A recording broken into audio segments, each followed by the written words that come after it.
Start by listening to the French audio without reading. Don't try to understand everything. Just follow the flow. Listen again, picking up more details each time. Only then check the English version and return to the French once more. L'ingrédient dernier. Chapitre 2. J'ai toujours été frileux, se justifiait-il.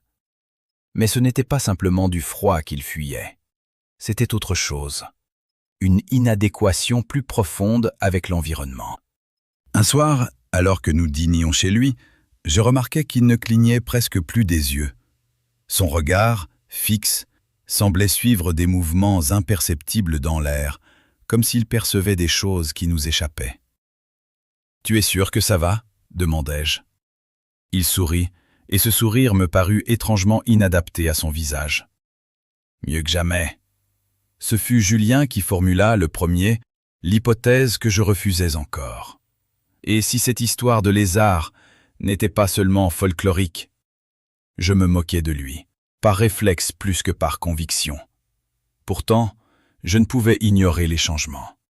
La peau de Laurent, désormais, présentait par endroits de fines écailles à peine visibles. Sa langue, lorsqu'il parlait, semblait se mouvoir avec une souplesse inhabituelle. Et surtout, il ne mangeait plus que des plats saturés de cette épice, comme si toute autre nourriture lui était devenue insipide. Nous tentâmes de le raisonner. Il nous écouta avec patience, puis répondit avec une logique désarmante. « Vous supposez que c'est l'épice qui me transforme. Et si c'était l'inverse? Et si je devenais simplement capable de l'apprécier pleinement? » Cette inversion du rapport de cause à effet, que j'aurais autrefois qualifié de sophisme, me laissa sans réponse. La situation se dégrada rapidement. Laurent supportait de moins en moins le froid. Il restait des heures immobile, exposé à la chaleur, dans une posture qui n'avait plus rien d'humain. Sa peau prit des teintes légèrement iridescentes sous certaines lumières, et ses yeux, désormais, semblaient refléter des couleurs mouvantes. Ce fut à ce moment que Julien et moi prîmes une décision que je ne puis qualifier autrement que de désespérée. « Il faut l'emmener là-bas, » dit Julien, « là d'où vient l'épice. »« Et tu penses que cela va arranger les choses ? » ?»« Je pense que rester ici ne les arrangera pas. » Nous organisâmes le voyage dans une discrétion presque coupable. Laurent, étrangement docile, accepta sans discuter, comme s'il avait lui-même anticipé cette issue. Durant le trajet, il parla peu, se contentant d'observer le paysage avec une attention soutenue. Le pays où nous arrivâmes était d'une chaleur constante, presque oppressante. On nous indiqua, après quelques recherches, une région reculée où l'on évoquait à demi-mot ces fameux lézards aux couleurs improbables. Nous y conduisîmes Laurent au crépuscule. Je me souviens encore de la lumière, diffuse, presque liquide, qui baignait les rochers. L'air était immobile, saturé d'une odeur minérale. Laurent s'avança sans hésitation, comme guidé par une certitude intérieure. C'est alors que nous les vîmes. D'abord une, puis plusieurs silhouettes, se détachant des pierres avec une lenteur calculée. Des lézards, sans doute, mais d'une taille inhabituelle, et surtout d'une coloration qui défiait toute description. Leurs écailles reflétaient la lumière en une succession de teintes changeantes, comme si chaque individu portait en lui un spectre entier. Je ressentis un malaise profond, que Julien partageait visiblement. Laurent, lui, s'arrêta. Il y eut un silence. Puis, à ma stupeur, les créatures s'approchèrent, non avec la méfiance d'animaux sauvages, mais avec une forme de reconnaissance.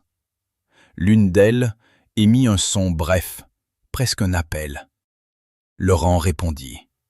Je ne saurais dire comment, ni par quel organe, mais il y eut entre eux un échange indéniable. C'est à cet instant que je compris, ou plutôt que je cessai de pouvoir nier. Laurent ne se tenait plus tout à fait droit. Sa silhouette, dans la pénombre, semblait avoir changé de proportion.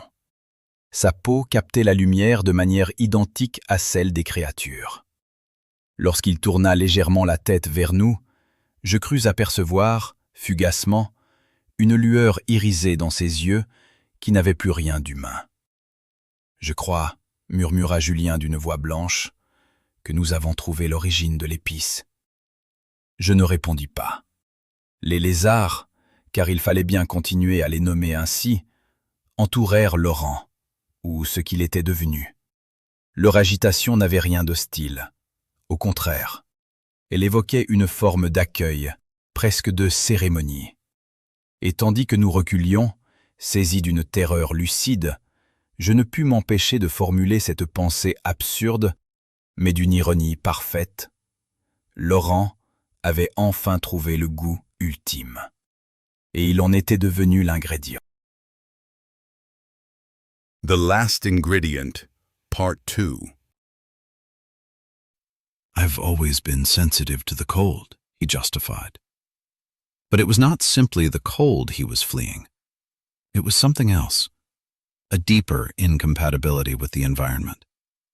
One evening, as we dined at his place, I noticed that he scarcely blinked anymore. His fixed gaze seemed to follow imperceptible movements in the air, as if he perceived things that escaped us. "Are you sure you're all right?" I asked.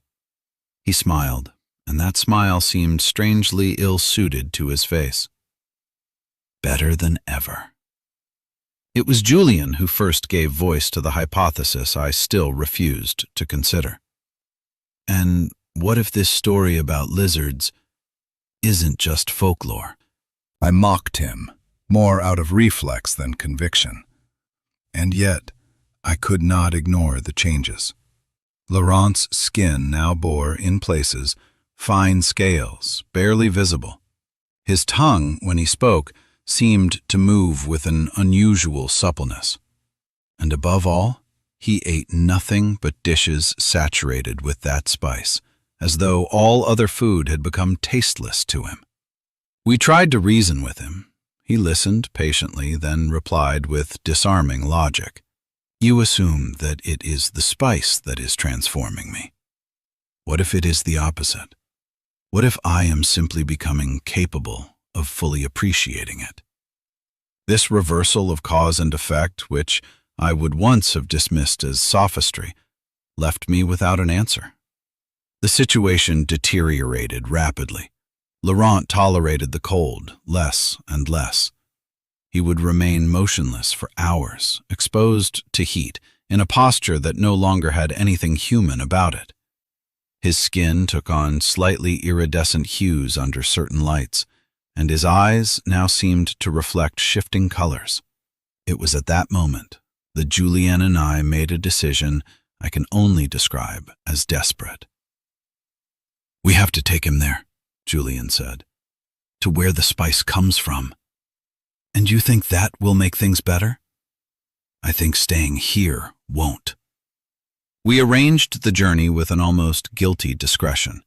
Laurent, strangely docile, agreed without protest, as though he had anticipated this outcome himself. During the trip, he spoke little, content to observe the landscape with sustained attention. The country we arrived in was of a constant, almost oppressive heat. After some inquiries, we were directed to a remote region where people spoke in half-words of those famous lizards with improbable colors. We brought Laurent there at dusk. I still remember the light, diffuse, almost liquid, washing over the rocks. The air was still, saturated with a mineral scent. Laurent stepped forward without hesitation, as if guided by some inner certainty. That was when we saw them. First one, then several shapes detaching themselves from the stones with calculated slowness. Lizards, no doubt, but of unusual size, and above all of a coloration that defied description. Their scales reflected the light in a succession of shifting hues, as though each one carried within it an entire spectrum. I felt a deep unease, which Julienne clearly shared.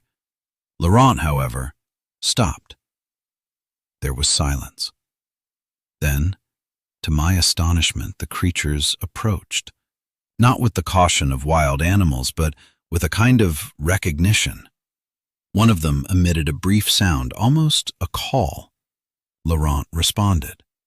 I cannot say how, nor by what organ, but there was an undeniable exchange between them. It was at that moment that I understood, or rather that I could no longer deny. Laurent no longer stood quite upright. His silhouette in the dim light seemed to have changed in proportion. His skin caught the light in the same way as the creature's. When he turned his head slightly toward us, I thought I glimpsed, fleetingly, an iridescent gleam in his eyes that was no longer human. I think, Julian whispered in a pale voice, that we have found the origin of the spice. I did not reply. The lizards, for we had to go on calling them that, surrounded Laurent, or what he had become. Their agitation was not hostile. On the contrary, it suggested a form of welcome, almost a ceremony. And as we stepped back, seized by a lucid terror, I could not help but formulate this absurd thought, yet one of perfect irony. Laurent had finally found the ultimate taste, and he had become its ingredient.